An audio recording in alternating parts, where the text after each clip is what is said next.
What's up? Welcome to the Existential Stoic podcast. Do you feel uninspired, tired, unmotivated? Do you find it just difficult to get through the day? Well, you're in luck because today we're going to talk about how to live inspired. I'm Danny from my buddy Randy. What's up, Randy? Yo, Danny. Do you ever struggle with feeling inspired? No, I'm just And I laugh when I inspired say 100% of the time. that. It's always on. Yeah. Everything's amazing. Yeah, Yeah. incredible all the time. Well, it's kind of one of these things that life doesn't seem to have any worries at all when I'm inspired. Time just, it goes by. And then when I'm uninspired, life is a standstill. It's just terrible. I start questioning, am I living the good life? What am I doing? All these things. That's yeah. But you know what's Some, funny? No, I think that I like what you said because when you feel inspired, it's like you don't question those things. Life feels like it has almost like inherent meaning, if that makes sense. And I think a lot of this feel like you're doing the right thing, right? It's like interesting how that works. mhm. Well, hopefully we can help people live more inspired. So we each have a few tips. I'm going to start. My first one, actually, this comes from we had read Martha Beck a while back, who writes like self-help books. I actually forget the book title. Do you remember what that book was titled? Finding Your North There Star, were was that there were it? a few. There was Finding Your Own North Star, The Way of Yeah. Integrity. Yeah. Oh, right. There are a few. Yes, yes. I think I'm thinking of finding your North Star, that you're on North Star.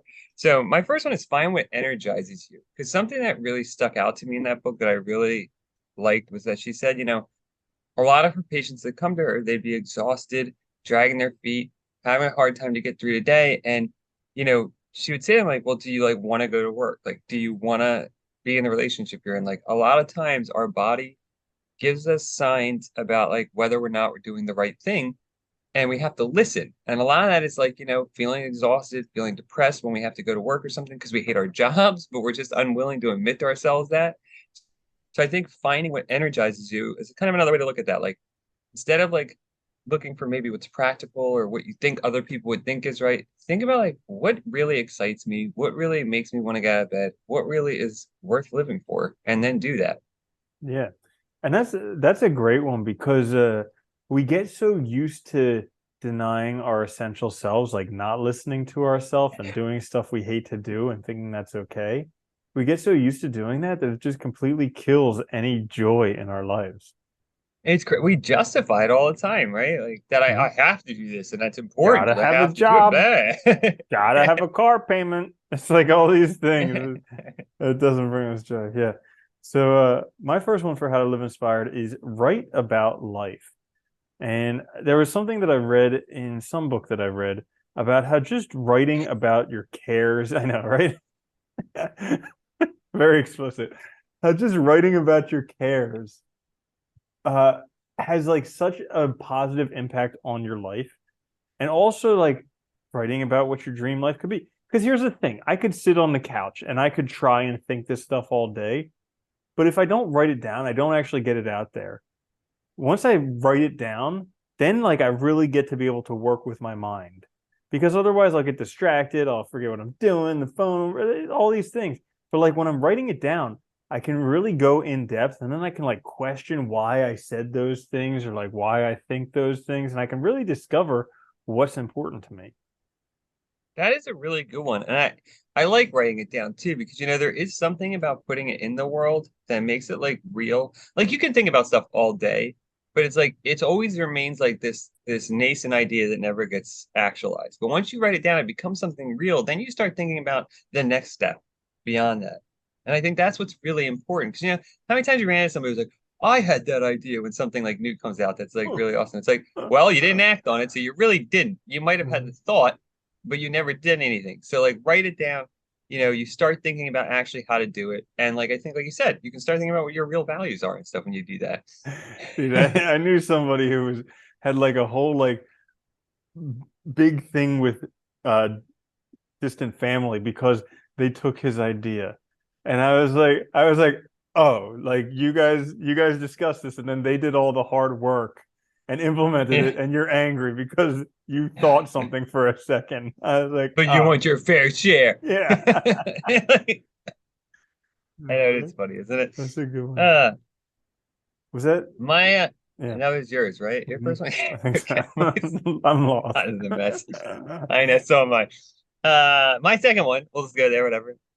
Is cultivate positivity. I actually think, you know, I used to think this was all like flim flam psychology nonsense in the past, but like, hey, like what, like 5 or 6 years ago, it really did like it dawned on me how important it is, even though it sounds ridiculous. But like, look, your attitude affects everything. You're not going to be inspired unless you actually want to do things, have the energy to do things, feel like things are going to work out. Because if you feel like everything's going to fail, you're not going to do anything. So positivity's central to that, and you have to cultivate it. Whether it's like small, like finding small delights, gratitude. There's a million ways to do it.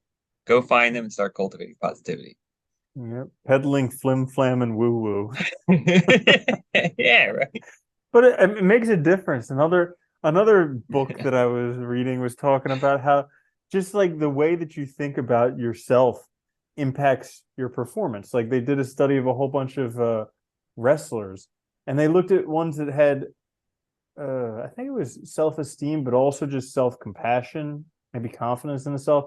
Because the whole book was talking about how self-esteem is a crock of BS and how it's just caused a whole bunch of narcissistic people in our society, which is like, go figure.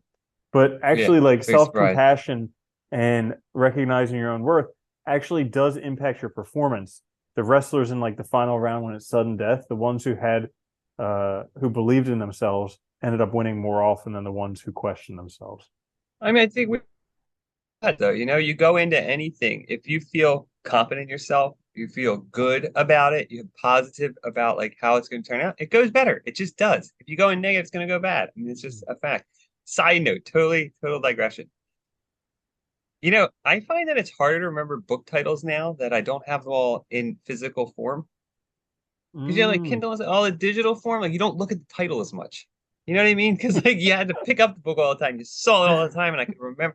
Now it's like it's hard to, isn't it? I don't know. I just Yeah, thinking I about that also because you're find it seeing the harder to struggle too. remember. I also find it harder now to remember now that I don't read just one book a year. Well, that too. Yeah, yeah, Yeah, makes it yeah. difficult.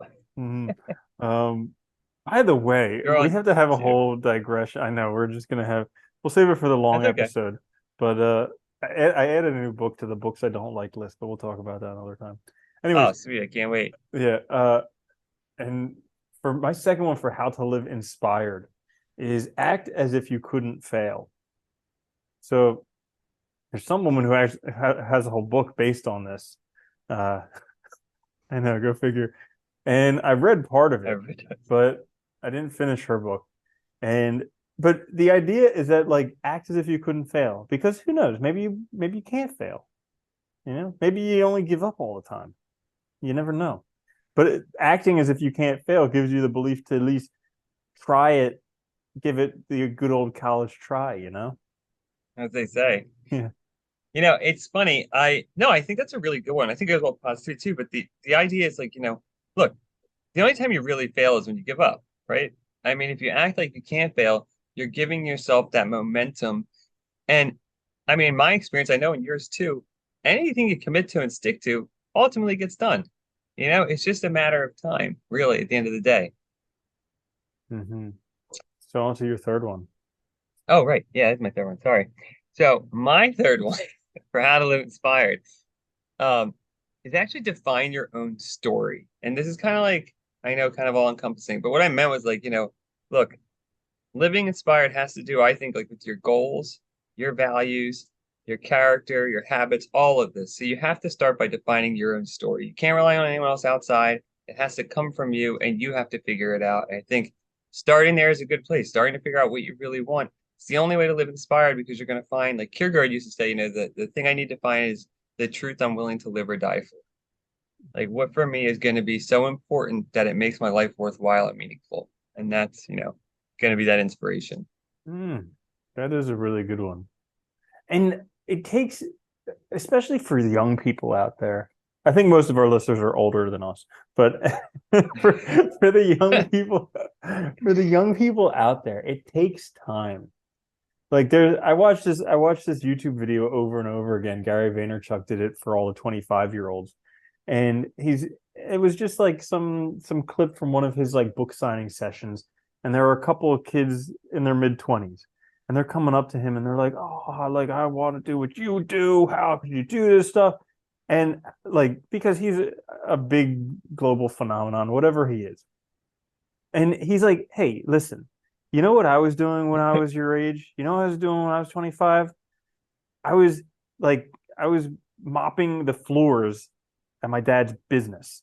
That's what I was doing at 25. And it just gives you a little bit of perspective because it takes time. You have to screw up a whole bunch of stuff. You have to do a whole bunch of stuff you don't like. You have to try even more. And it just takes time. And I think that's time takes time. And that's just one of those things where you got to give it time.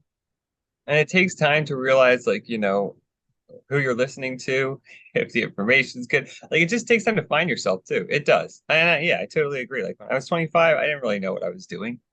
I was just doing stuff. Mm-hmm. You're getting experiences, so it's good. Mm-hmm. Which brings us to my last one for how to live inspired. And this is actually uh, just like I think back to Will Smith. He always talks about the story about him and his brother.